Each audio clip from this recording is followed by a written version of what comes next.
Hey, I'm Amanda from Trifecta Fitness. We're proud to be Clarksville's new Get Fit headquarters. Trifecta Fitness is a state-of-the-art spin and strength training studio. Our spin studio is truly one of a kind in this area, complete with 20 state-of-the-art live fitness bikes and an incredible sound system. Our strength training is done in small groups of 6 or fewer, and all of our strength and spin classes are scalable for every level of experience. Come see us in the heart of Clarksville, just behind MAPCO at the corner of Old Trenton Road and Wilma Rudolph Boulevard. Call us for more info at 931-542-6265 or download our Trifecta Fitness app for a full list of upcoming classes.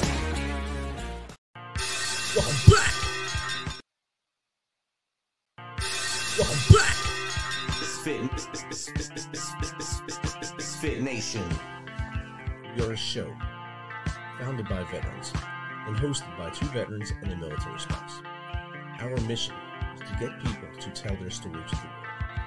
If you're an author, share your tips with the Misfit Nation.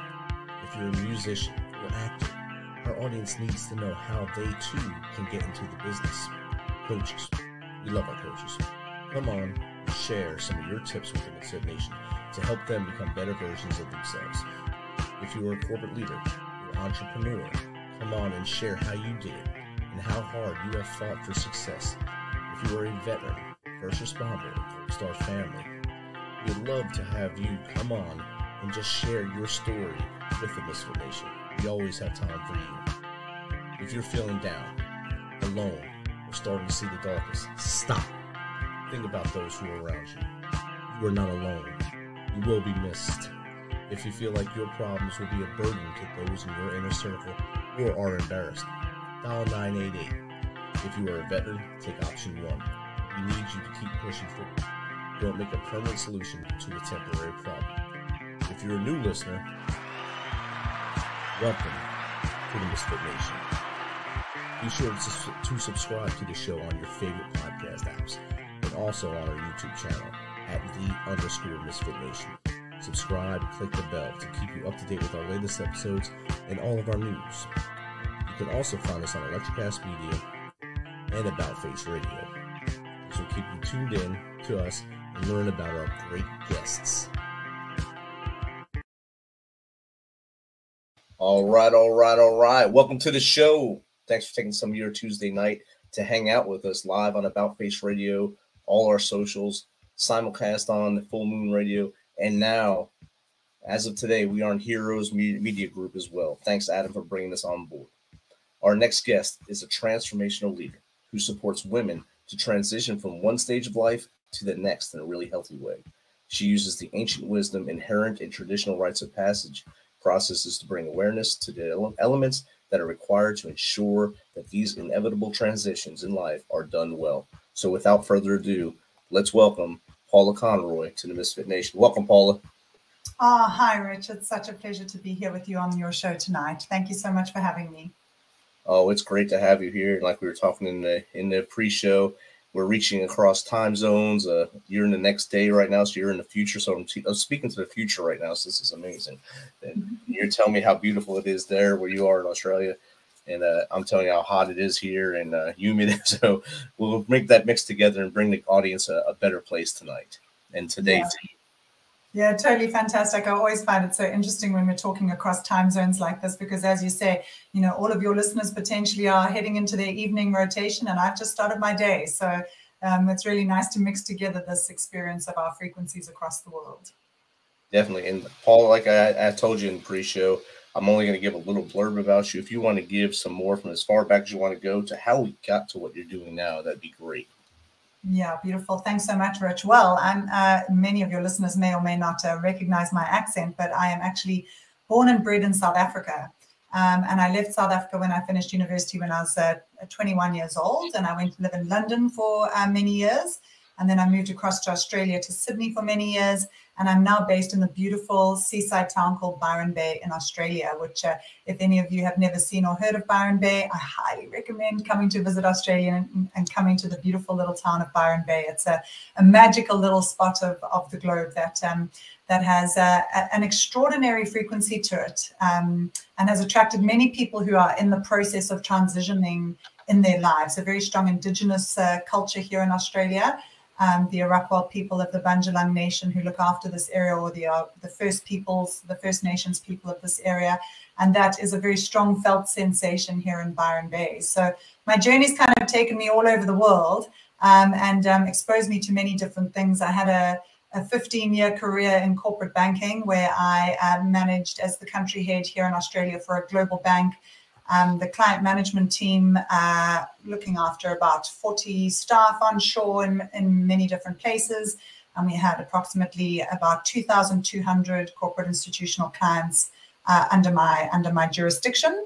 And with that came a retention of a 9-figure balance sheet. So a long career in banking, which had many different facets of interest for me, especially during those younger years of my career when I was in that sort of outward seeking phase of my journey, really looking to find out what was going on in the world and how the world ticked over. And this interesting world of money and banking was fascinating to me during those years. But it got to the point for me in my career where I recognized that there are these key transition moments that are happening for people all over the world all the time. And I know that, for the Misfit Nation listeners, you've got a very diverse and eclectic group of listeners from, first responders to, people, war vets who have gone through big experiences and needed to transition back into their home life and integrate what's happened to them, as well as a range of different people, a range of other people who are all going through key transition moments in their lives. And I think the importance of bringing that up is that we are all experiencing key transition moments of our lives all the time.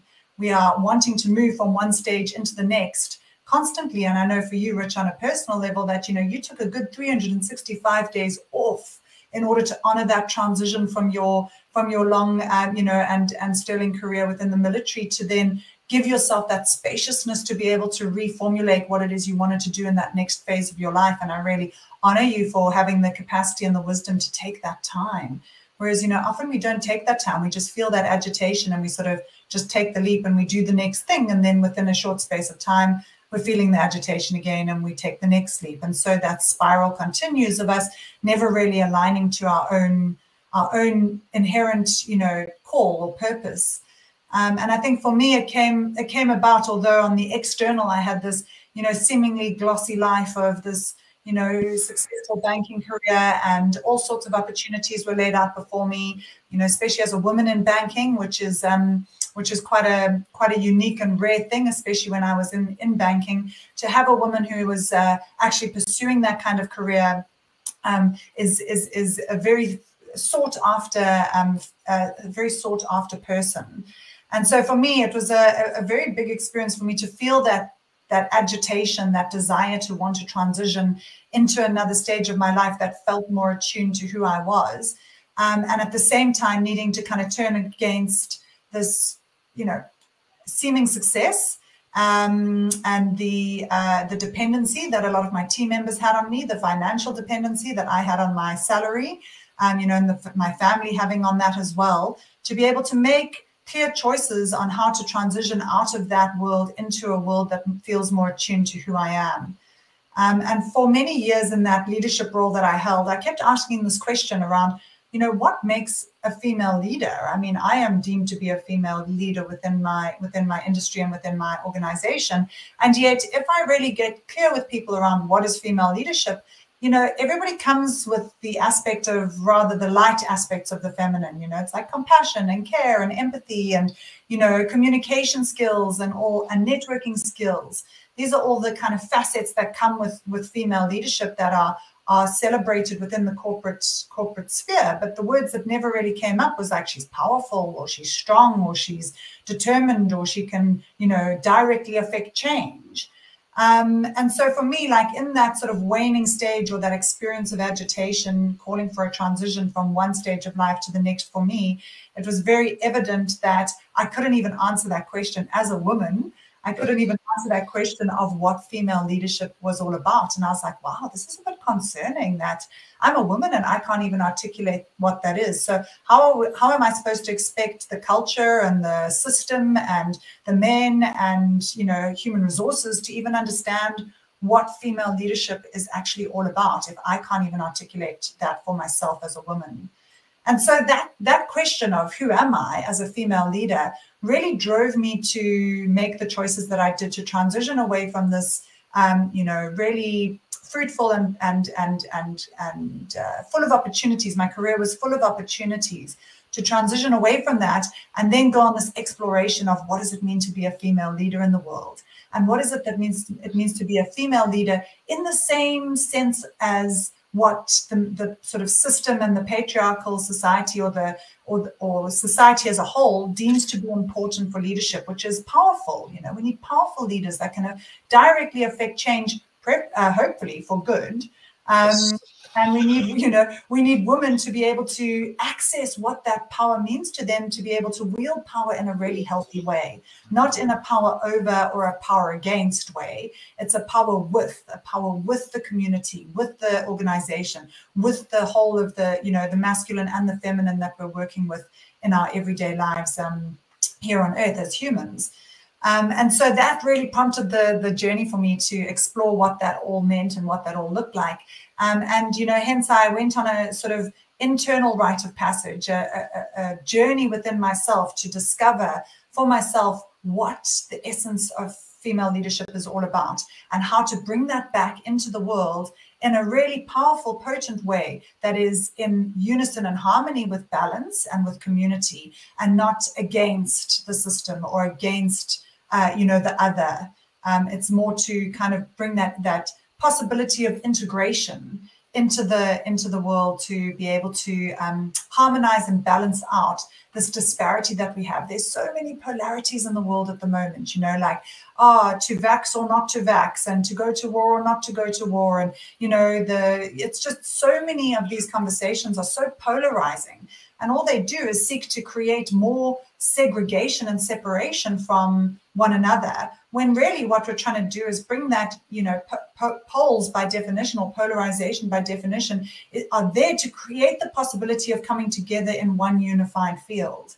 And, this question and discussion around what it means to be a woman, what it means to be a woman in leadership, what it then means for the men around the women that are in leadership, and how do we bring all of these really important aspects together from a polarizing discussion into a unified field, so that we can directly affect change in balance and harmony and in unison together. And so that's really what I do. I focus very much on the internal experience of that within my own self, because I firmly understand and believe that we have to go through these experiences ourselves in order to be able to speak from our direct experiences, and then to be able to create the opportunity and the framework within which others will be able to respond in a healthy and a positive way to that, in order for them to adopt that and create that kind of harmony and balance within themselves, and bring that back out into their workplaces, their communities, their families. All in service to a world with less trauma, and a world that is more cohesive in all of our diversity, all of the misfit parts of our community, to be able to bring all of the misfit parts together in a cohesive community in a really healthy way. Definitely. And I like how you highlighted the female leadership. I've had other corporate leaders, females that were women in leadership there, and they all have a different definition of it. But in the end of the day, it's just leader. If you just take that first part off there, you're a leader. And for years, I know it was a fight for many women to be able to say, I am in a leadership position, because it was the good old boys network or the old man's club or something, because that's how it was for, I guess, generational. And even in the military, female leaders were few and far between that were highlighted. They were there, but they were not celebrated like their male counterparts, who basically were doing the same thing, but they were getting the highlights because they were a male. And if you take, I think if we stop putting those labels and just say leader or human in this, and it would help out a lot of things. I also like that you brought the polarization, and opposites attract. They shouldn't be detracting from each other or fighting each other. We should sit down and just talk to each other and say, hey, we all want the same thing. We all want things to be good, right? We want things to be successful, kids to be successful in life and have a better life than we did. How do we make that happen? And I think that's what you're saying with the rite of passage, for the community to get better and grow the socially together and make everything a success.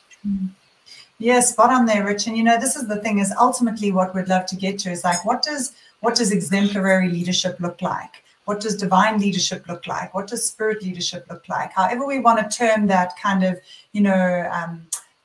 most sort of sought after point of influence. To get to that stage, it's like we've got all of this kind of trauma in our human society. We've got all of this trauma that needs to kind of wash its way through. And in order to get to a stage where we can shift people from where we are to where we want to be, which is in, exemplary leadership, we need certain parts of the system to break down with our awareness and with our conversations, as you've quite rightly picked out. And with that, we need certain faculties within women and men to be waking up, so that we can understand that polarization within ourselves individually. All of us, men and women alike, have got a masculine aspect to us and a feminine aspect to us. For majority of men, they'll be more predisposed to the masculine aspect. For majority of women, they'll be more predisposed to the feminine aspects of their existence, but they live within all of us. So that polarity is happening in us individually. And we see that then reflected in the outside world by witnessing the polarity getting amplified with certain conversations and certain different ways of being. But if we can turn that lens back inwards and really look to ourselves and recognize with our increasing our awareness and our capacity to be with our own experience of, hey, this is a very masculine aspect. Certainly for me, working in banking, I had a lot of very, very potent masculine aspects to me that helped me get stuff done. And that were very effective and helped me be very effective as a leader. And I don't want to give those parts up. I don't want to forfeit all of these really healthy, strong masculine aspects of myself that help me affect change. And at the same time, there's this integration of, okay, well, these are really healthy aspects of me, and these parts are dormant. So these feminine parts of me are dormant. How can I bring these feminine parts of me online in a really healthy way, so that I can move through whatever's standing in the way of me being deeply connected to my feminine leadership, so that I can bring them together within my own unified field, my own polarity of being a healthy human being in alignment with my masculine and feminine together. But what I see and what I experienced was that there is this journey that many women need to go on, and men, but I think that's kind of happening in smaller pockets at the moment.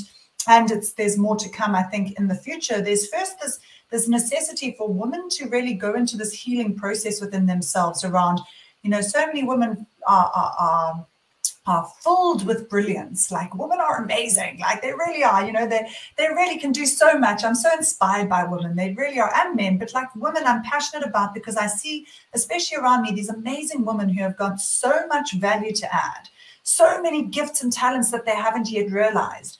So they do so much in the background, running these lists, households, families, meals, running their jobs, booking in holiday camps, still, like, the list just goes on. The woman's brain is extraordinary, the way it can multitask across all of these different facets. And yet the internal relating to themselves, and myself included, is not necessarily of the nature that is, filled with self-worth and filled with recognition of our own brilliance. There's still this, not me, don't worry, not able to receive. There's, and in that, there's the challenge. It's like, for women to become aligned to their brilliance and to recognize and wake up to the brilliance that they already are. And then to be able to cohere within a community and with an environment, be that with a work environment that's got men and women, or be it within a community of women. The sisterhood is such an important part to this healing of the feminine, to really come into healing that sisterhood wound, the way women have kind of landed up in many cases being pitted against one another.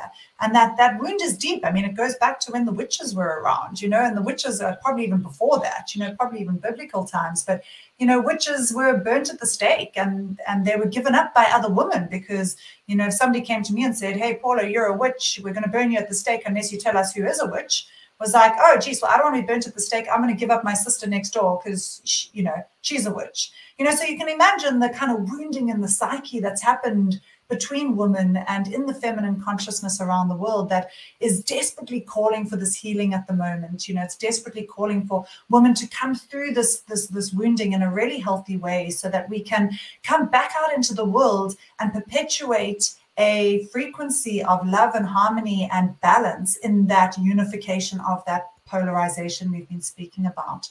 you know, and for us women to do that, there's wounding within the feminine, within ourselves and with one another, that we just need to go through a journey of digesting and being able to feel these things, to be able to get these things that are standing in our way out of the way, so that we can in fact have the possibility of being able to come through in a very potent way, and in a way that is not against or over, as I've spoken about before, that whole power dynamic, which is not in service to the type of world we are all wishing to live in, which is balance and harmony, I hope.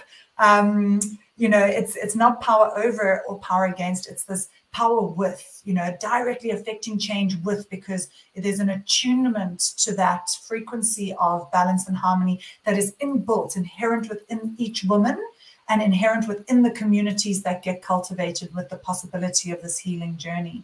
And I see that happen so often, you know, such a big aspect for everybody is around the integration of everything. What is the integration required when we have veterans returning from deployments? What is the integration that's required when we have people going through extreme experiences, like, you know, that beautiful woman, Nicole Kerr, who you interviewed not so long ago, and that, you know, that interview really inspired and moved me on her extraordinary level of resilience and her capacity to recognize her own divinity, really, in her transmutation of her near-death experience and in the trauma that ensued thereafter. Like, you know, what is the integration that's required for those big kind of experiences that I've just touched on, and then also in the little experiences, these transitions from a child leaving home or moving into adolescence, or having a grandchild, or, you know, getting divorced, or all of these transitions that are always happening in everybody's lives. We are always transitioning from one stage of life to the next.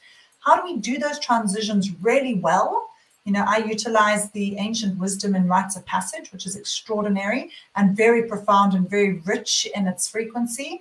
But that rite of passage, which supports that transition into the next stage of life, is a really potent time for a human being. And then it all comes down to the integration of these big experiences. How do we then support one another in a healthy, functioning community to integrate the inevitable transitions that happen for all of us during the course of our lives? Definitely, and you put a lot out there. It's hard to hit all of it, but the rite of passage for everyone as they go through their chapters of life or their journey. Like, I put my military as one long, very long chapter of my life, 22 years of my life. Before that, I was still a person before that, so I was 22 years before that as not a soldier, as just a kid growing up in the city, then going to high school, college, playing football, and then finally saying, this is enough. I'm going to what I want to do, the Army. So I transitioned there and did that little rite of passage, go through the basic training. Bam, now I'm a soldier. Then 22 years later, like you said, I took that 365-day hiatus to try to find myself and try to find the perfect fit. You're never going to find that perfect fit, but it's good to find someone that wants you and you want to be with them. And then it took another journey to find where I am now, and then starting the podcast was another part of my journey. Just keep helping others while also helping myself along the way. So it's always a good journey to try to help others, but while also helping yourself at the same time. Yeah, that's exactly it, Rich. It's this reciprocal relating that, you know, we've forgotten. It's like there's this sort of aspect of our evolution which has resulted in hyper independence, you know, where people have just got to go it alone, and that all comes from, you know, deep trauma in our systems where we were reliant on people who let us down, parents who let us down, abusive environments, or whatever might have happened. Is that, you know, at some stage during many people's lives, we land up in a situation where we're like, I've just got to do it myself. You know, I've just got to do it myself. And that hyper-individuation is directly contrasted to what we're looking for, which is interdependence. And in that interdependence, we have that possibility of flowing back and forth. So as you've healed in yourself and you've gone through your journeys of transition and you've done all the, you know, intentional steps that you've taken, you've then been able to come back out into the world and serve in a way that has been directly correlated to your own personal transition, which is so beautiful. And then back into your own transition, possibly every time you interview somebody new and they give you a new facet of story to share and to experience and to digest, that then that's another integration that then fuels that next stage of your service back out into the world. And that's the beautiful interdependence that we are so deeply seeking for, which is a deeply feminine principle. It's one of the things that I've really started to deeply grasp in this journey and exploration of what feminine leadership is about. And remember, feminine leadership is not like, oh, only women. It's like men also have this feminine aspect. So that part of divine leadership or exemplary leadership, spirit leadership, whatever we want to call it, for men and women, is that real embodiment of interdependence.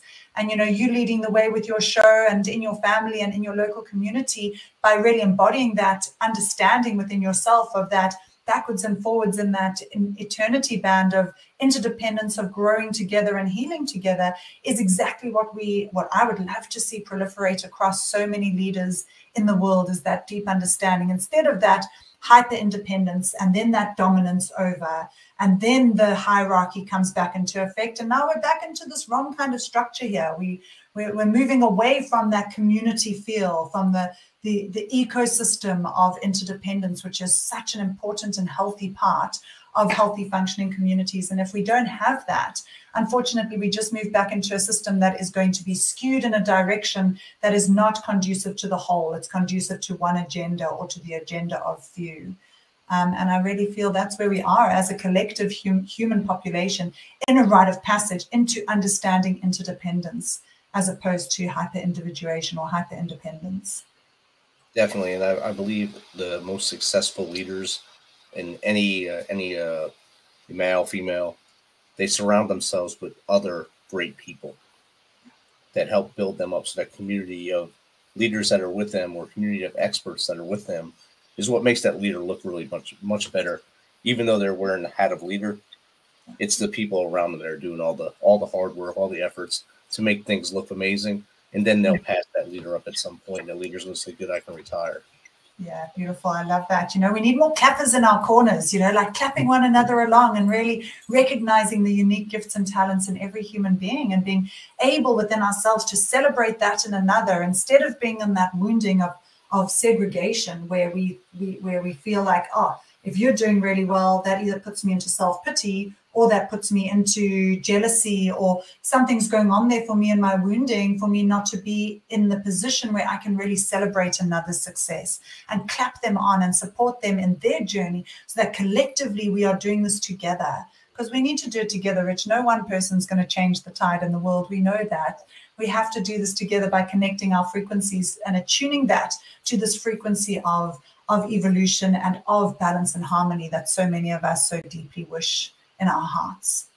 Definitely. And during the pandemic, I was pushing a lot of crazy posts out on social media, of course, but most of them relied upon cleaning your own house first. Clean your house, then your neighborhood, then your greater community, and then your city, and it'll spread it. Once everything gets that spread of kindness and goodness or success, it'll just spread outward, and everyone will just be going towards a common goal of everyone being successful, or everyone being kind of in a better tone in life, instead of always looking at, oh, Paula's doing good, let's see how we can put her down, or how we can tear her down, or how we can tear down Rich because he's doing this, or I'm not going to support him because he's doing this. I'm going to stay doing my own thing and not even cheer him on. Yeah, no, exactly. More clappers. That's what we need. More clappers. You got to have an inner circle that's going to be your cheerleaders and do that on for you and pump you up instead of bringing you down. And I think that's what's going to help us all out. Yeah. So, Paula, we hit a lot of the questions I was going to ask anyway, but you answered them without me even opening my mouth, which is awesome. That's how I do the allergies. So this is awesome. What tips would you give that the young lady that's coming out of secondary school or high school, college, and wanted to get into corporate world, or even start their own business, to maybe get out of their shell and become a great leader? Yeah, beautiful. I love that. So, for all the young women out there, which are, and it's been a difficult time, I think, for a lot of our youth as they've been going through COVID. We've got the social media pandemic, which is, a little bit out of control, where it's kind of like the smoking of the 60s. We don't really know what the implications of the social media pandemic, and now obviously artificial intelligence, and that open letter from Elon Musk about, let's halt all the artificial intelligence. There's this momentum building in the outside world. And, in those young years when we are in that outward phase of our journey, leaving secondary school or coming out into the world, it is a time of seeking. It's the maiden years of bloom, where they are, where the young woman is kind of like a bud coming through. They're not yet in full bloom of the summertime of their life, which is where I'm at, which is that sort of midlife stage. It's in this time of exploration. So my suggestion would be is try on many different hats, try on many different outfits, explore as much as possible. Try not to get too serious too young. It's about putting on and taking off many different types of clothes and changing the hair color as many times as is needed, exploring as many different options as possible, so as to understand yourself in relation to all the things that are on offer. Only really when the Saturn return comes for an individual at the age of 28 do things become a little bit more clear about which direction life's going to go in. So for now, I'd say keep seeking. It's a time of seeking and exploration and finding one's way through life in a very exploratory way. Be very open to that and try not to get too serious too young. There's more than enough time later on in life to get serious. I mean, we know that too well at this stage of our lives, don't we? Yes. And I think early in my life, I took a lot of things, a lot of fun early in my life. I treated life as a ball game all the time, or a club. And now everything's it's a little more serious, but I still have a lot of fun, because I don't believe you can be serious all the time. You have to smile during the day, and that helps you get through your day. And I think seeking, exploring, and then finding your way are three great things to tell our young ladies and young men too that are still trying to find their way. They don't need to find it as soon as they step out of college. And if they do, good on them, and hopefully they can bring others with them. If not, don't worry if you fall down, get back up and keep pushing. Yeah, beautiful. I love that. So Paula, where can someone get in touch with you, to maybe chat with you like we are, or even get with you to learn more about how to be a transformational leader? Yeah, fantastic. So my website is www.thefrequency.global. And my Instagram handle is thefrequency.global. And either way, there's email addresses, there's a Calendly booking link. So I'm more than happy to have conversations with anybody who might be listening that is curious about, a little bit of direction or support or understanding on any of the things that we've touched on in this conversation. And I'd be more than happy to chat through. If I can't help them, I have a wonderful network of people around me who offer all sorts of amazing things. So to your point around that community and that support structure that we need to build, I'm fortunate to have a wonderful support structure around me. So if it's not something that I can directly support somebody on, I know a lot of different options and people that I can refer your listeners to. So yeah, that'd be great. Awesome. Paula, thank you again for taking some of your time today for you, tonight for us, and chat with the Misfit Nation. Give a lot of nuggets of power and tools to bring with them as they go on their journey in life. Yeah. Beautiful, Rich. Thank you so much. And thank you for your service and all the ways in which you've served the community and humanity. And, I wish you all so many blessings on your journey ahead. I appreciate that. Thank you very much. Bye. Goodbye. Thanks for checking us out and being a part of the Misfit Nation. Don't forget to visit our website at themisfitnation.com. It's themisfitnation.com to catch up on all of our episodes and also to get some of that great Misfit Nation gear. As always, be humble, stay hungry, and keep hustling, because we are